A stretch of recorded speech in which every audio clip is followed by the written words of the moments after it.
Good morning students. आज हम चपला देवी द्वारा रचित नाना साहब की पुत्री देवी मैना को भस्म कर दिया गया, इस पाठ पर हम चर्चा करेंगे।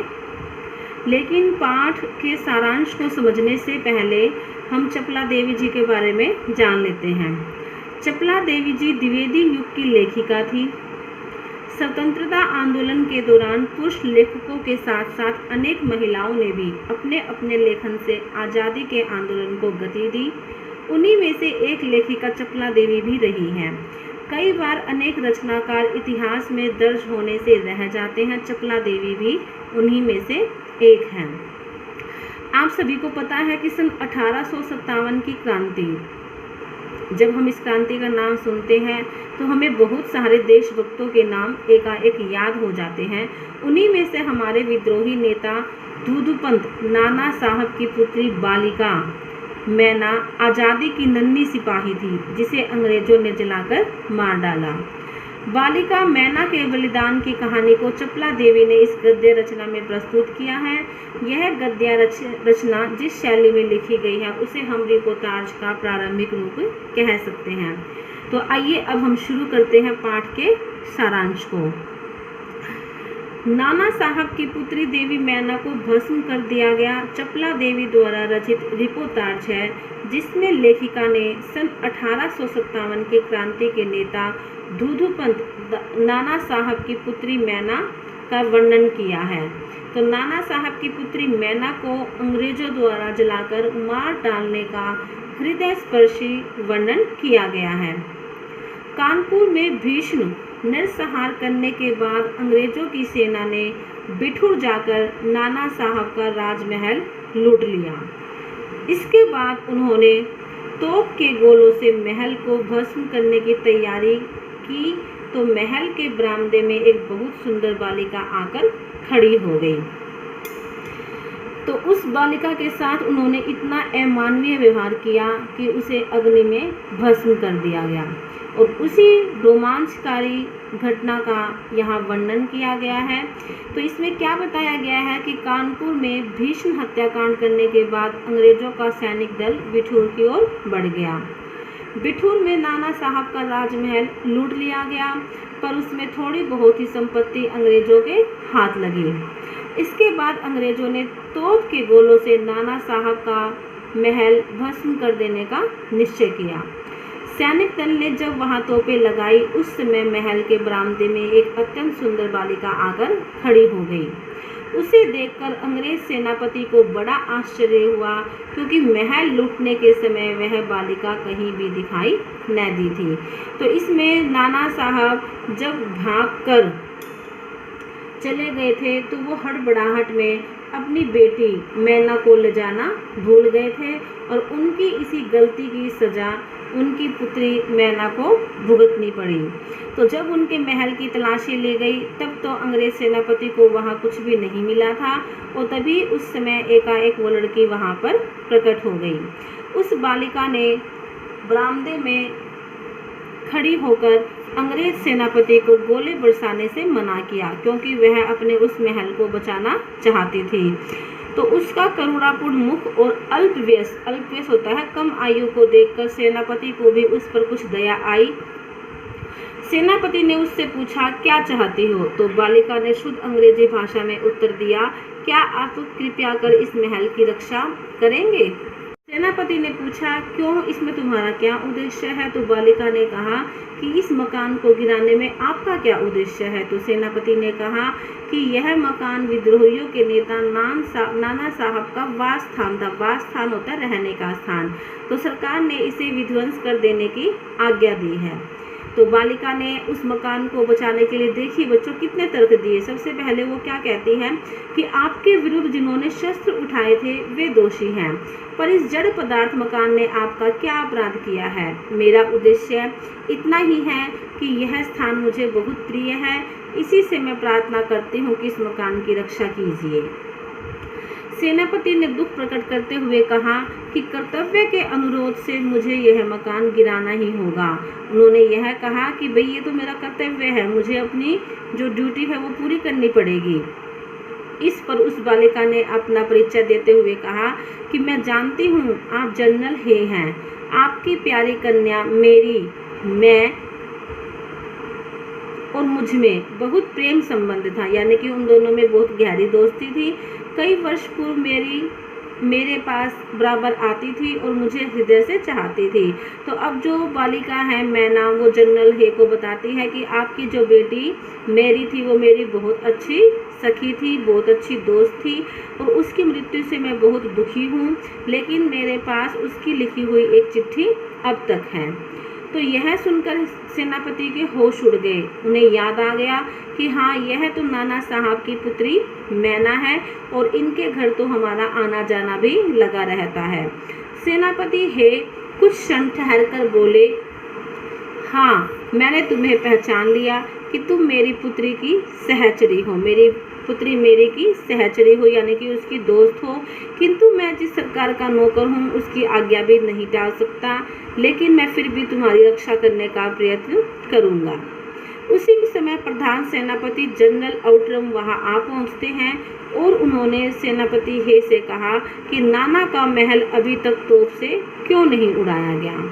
सेनापति हे ने अब बालिका मैना की तरफ से विनयपूर्वक उनसे प्रार्थना की कि मैं इसी फिक्र में हूँ, किंतु आपसे एक निवेदन है, क्या किसी तरह नाना का महल बच सकता है।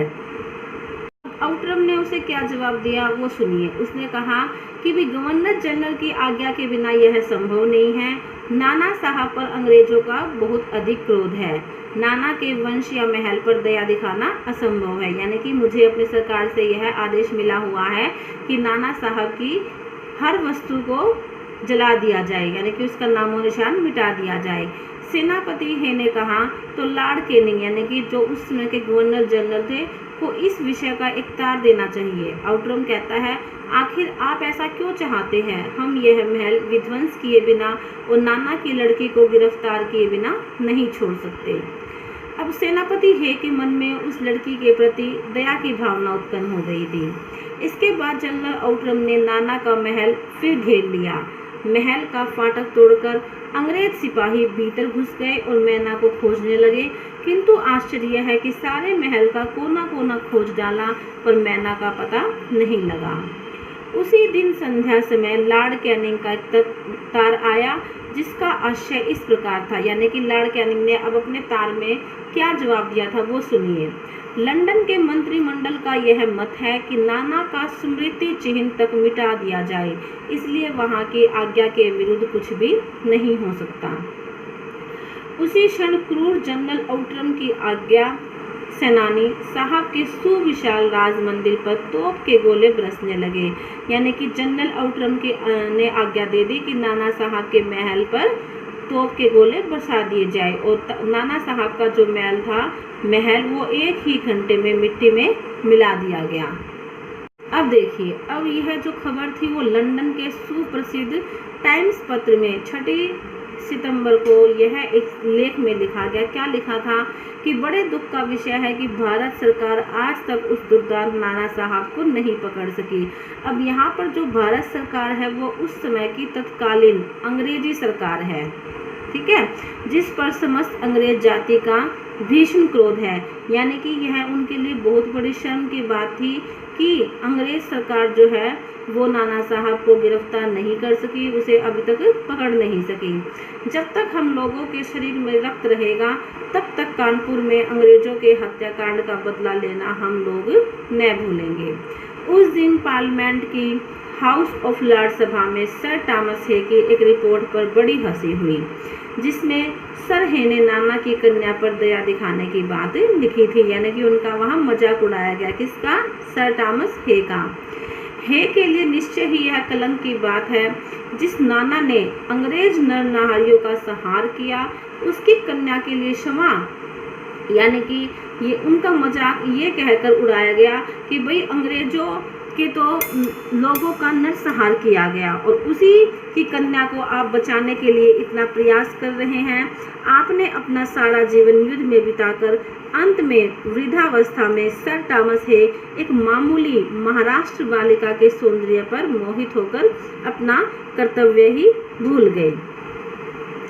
हमारे मत से नाना के पुत्र, कन्या तथा अन्य कोई भी संबंधी जहाँ कहीं मिले मार डाला जाए।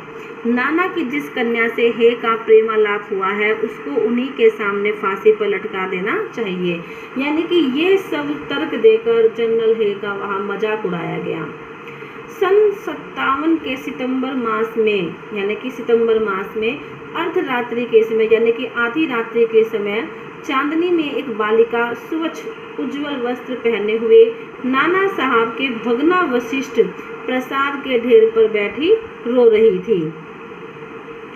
यानी कि वो बालिका वहाँ आई, जो वहाँ की महल था वो खंडर बन चुका था। भगना वशिष्ठ का अर्थ होता है खंडर, प्रसाद का अर्थ होता है महल। तो वो वहाँ पर बैठकर कुछ समय के लिए रोना चाहती थी। पास ही जनरल आउटरम की सेना भी ठहरी थी। कुछ सैनिक रात्रि के समय रोने की आवाज़ सुनकर वहाँ गए। बालिका केवल रो रही थी, सैनिकों के प्रश्न का कोई उत्तर नहीं देती थी।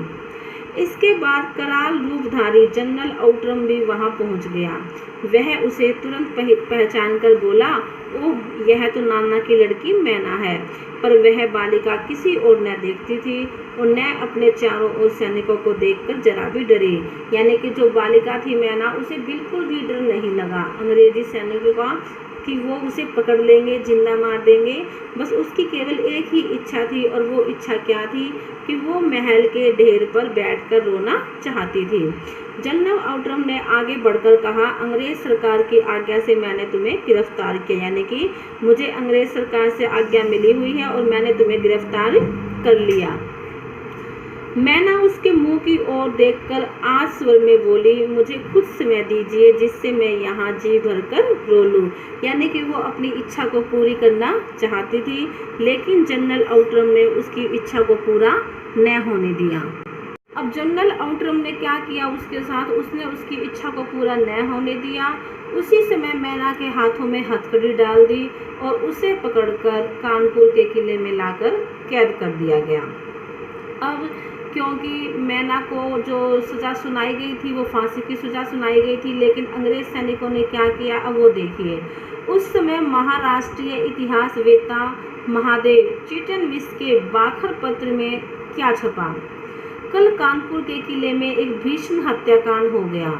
नाना साहब की एकमात्र कन्या मैना धधकती हुई आग में जलाकर भस्म कर दी गई।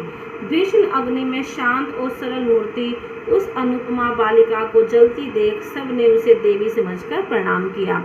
इसका अर्थ यह है कि अब फांसी की सजा तो उसे सुनाई गई थी, लेकिन अंग्रेजों ने उसे धधकती हुई आग में जला दिया। और जो वहाँ पर लोग खड़े हुए थे वो क्या सोच रहे थे कि भाई ये तो है ना कोई देवी है, और उसने उन जलती हुई देवी को समझकर उसे सबके सामने प्रणाम किया। लेकिन सच्चाई क्या थी? सच्चाई यह थी कि जो अंग्रेज सरकार थी अब वो अपना बदला लेना चाहती थी, क्योंकि वो नाना साहब को पकड़ नहीं पाए थे। तो यह उनके लिए बहुत बड़ी शर्म की बात थी, और उन्होंने उस छोटी सी बच्ची बालिका मैना को धधकती हुई आग में जला दिया, और इस प्रकार उन्होंने अपना बदला लिया।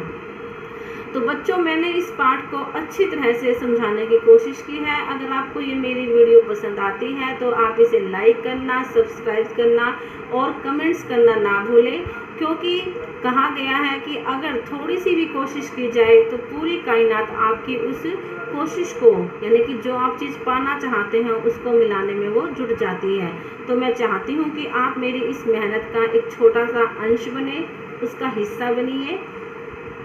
अब हम नेक्स्ट वीडियो में आपसे मिलेंगे, तब तक के लिए धन्यवाद।